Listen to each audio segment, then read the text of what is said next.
वक्फ कानून बनाने के बाद हमने उम्मीद पोर्टल लॉन्च किया था, जिसमें वक्फ कानून के मुताबिक 6 महीने के अंदर में सारा हिंदुस्तान में जितना वक्फ प्रॉपर्टी है उसको रजिस्टर करना अनिवार्य था। कंपलसरी रजिस्ट्रेशन के लिए 6 महीने दिए गए थे। आज आखिरी दिन है। 5 दिसंबर आखिरी दिन होने के नाते अभी भी लाखों वक्फ प्रॉपर्टी रजिस्ट्रेशन नहीं हो पाया है।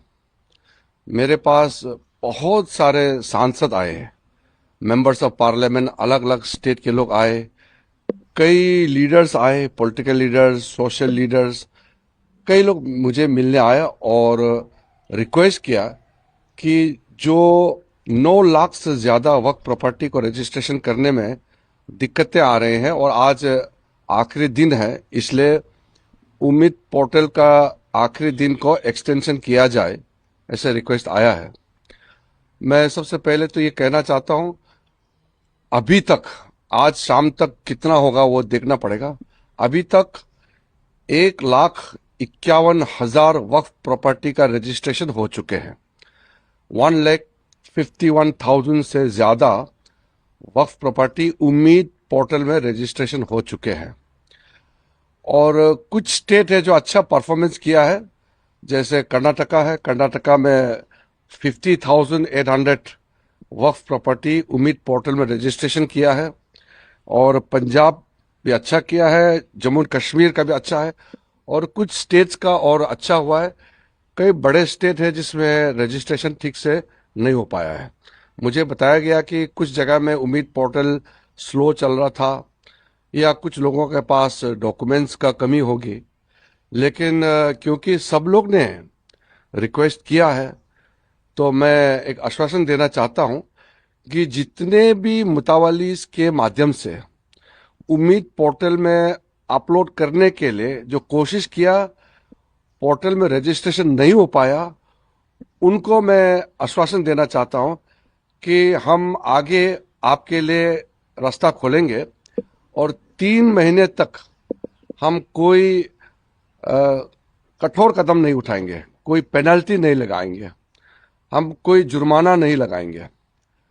3 महीने के समय में जितने भी वक्फ प्रॉपर्टी से मुतावालिस के जो अधीन है वो रजिस्ट्रेशन करा लीजिए। और जो लोग रजिस्ट्रेशन नहीं कर पाया, अभी तक किसी कारण से पोर्टल में नहीं आ पाया, वो ट्राइब्यूनल के पास जाना चाहिए।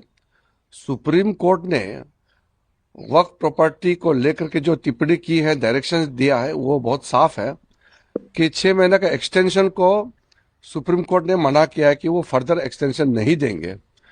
और ट्राइब्यूनल के पास में अधिकार है कि अगर आपके पास में रजिस्ट्रेशन नहीं हो पाने का कोई कारण है, तो ट्राइब्यूनल आपका तारीख को 6 महीने और बढ़ा सकते हैं। जो डेडलाइन है 6 महीने बढ़ा सकते हैं।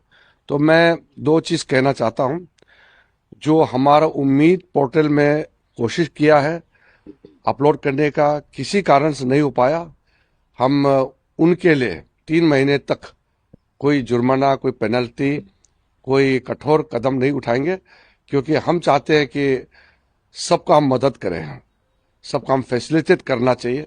हमने पहले से भी कहा है कि नरेंद्र मोदी जी का सरकार किसी को भी अगर तकलीफ होता है तो मदद देने के लिए हम तैयार है, लेकिन कुछ चीजें हैं जो कानून से बंधे हुए हैं। वक्फ संशोधन कानून पार्लियामेंट ने पारित किया है, तो ये हम सबको मानना है, इसलिए कानून में हम बदलाव नहीं कर सकते हैं। लेकिन जो अल्पसंख्यक मिनिस्ट्री है, मिनिस्ट्री ऑफ माइनॉरिटी अफेयर्स, जिसका जिम्मेदारी मेरे पास है, मैं आश्वासन देना चाहता हूं कि 3 महीने तक अगर आप आज तक भी और इस बीच में भी वक्फ पोर्टल में आप रजिस्ट्रेशन करके किसी कारण से डिले हो रहा है, तो हम उसके लिए छूट देंगे, उसके लिए हम मदद करेंगे और हम पेनल्टी नहीं लगाएंगे। लेकिन वक्फ प्रॉपर्टी को रजिस्ट्रेशन का जो एक्सटेंशन करने का पावर है, वो वक्फ ट्राइब्यूनल के पास है। हर स्टेट में ट्राइब्यूनल बने हुए हैं और ट्राइब्यूनल में जरूर जाइए, हम भी अपने तरफ से कोई मदद दे सके तो हम देंगे, और ट्राइब्यूनल जरूर आपका एक्सटेंशन करेंगे केस बाय केस। अगर किसी को कोई दिक्कत आता है तो मैं वक्फ बोर्ड को भी मैं रिक्वेस्ट करता हूं कि वो भी मदद करे, ताकि कोई भी मुतावाली अपना वक्फ प्रॉपर्टी को रजिस्ट्रेशन करने में उम्मीद पोर्टल पर कोई फर्दर भविष्य में तकलीफ ना हो, ये हम सुनिश्चित करना चाहते हैं। और मैं फिर से स्टेट गवर्नमेंट्स को भी मैं अपील करता हूं कि आप लोग भी सहायता करना चाहिए, क्योंकि शुरू में कुछ स्टेट गवर्नमेंट ने मदद नहीं किया, वक्त प्रॉपर्टी को रजिस्ट्रेशन टाइमली करने के लिए प्रोत्साहित नहीं किया, अवेयरनेस नहीं कराया। तो मैं उम्मीद करता हूं कि आगे सब लोग साथ दे करके हिंदुस्तान में जितने वक्फ प्रॉपर्टी है अच्छी तरह से रजिस्ट्रेशन हो, काम काज वक्त प्रॉपर्टी का मैनेजमेंट में ट्रांसपेरेंसी होना चाहिए, अकाउंटेबिलिटी होना चाहिए, और अल्लाह के नाम में जो आपने डेडिकेट किया है तो उसका इस्तेमाल भी अच्छी तरह से होना चाहिए। पर सर कई लोगों के पास पेपर नहीं, इनको टाइम लगेगा रजिस्ट्रेशन के लिए, पेपर इकट्ठे करने होंगे। देखिए, कोई वक्फ प्रॉपर्टी अगर कागजी और या किसी कारण से तकलीफ में है तो वो तो ट्राइब्यूनल देखेंगे, मैं उसका जांच पड़ताल नहीं कर सकता, वो ट्राइब्यूनल करेंगे। लेकिन वक्फ प्रॉपर्टी अगर सही में वक्फ प्रॉपर्टी है तो उसका तो डॉक्यूमेंट तो होगा, ठोस डॉक्यूमेंट होगा। इसीलिए वक्फ कानून लाया गया है कि प्रॉपर्टी का अच्छी तरह से मैनेजमेंट हो, एफिशिएंटली, ट्रांसपेरेंटली। इसी का मूल उद्देश्य ये है कि वक्फ प्रॉपर्टी को बेइस्तेमाल नहीं हो, अल्लाह के नाम में उसका अच्छा काम के लिए, वेलफेयर काम के लिए, गरीब मुसलमानों के लिए, महिलाओं के लिए, बच्चों के लिए, यतीम के लिए, और मुसलमानों में जो पिछड़े हैं उनका काम आना चाहिए। यही हमारा मकसद है।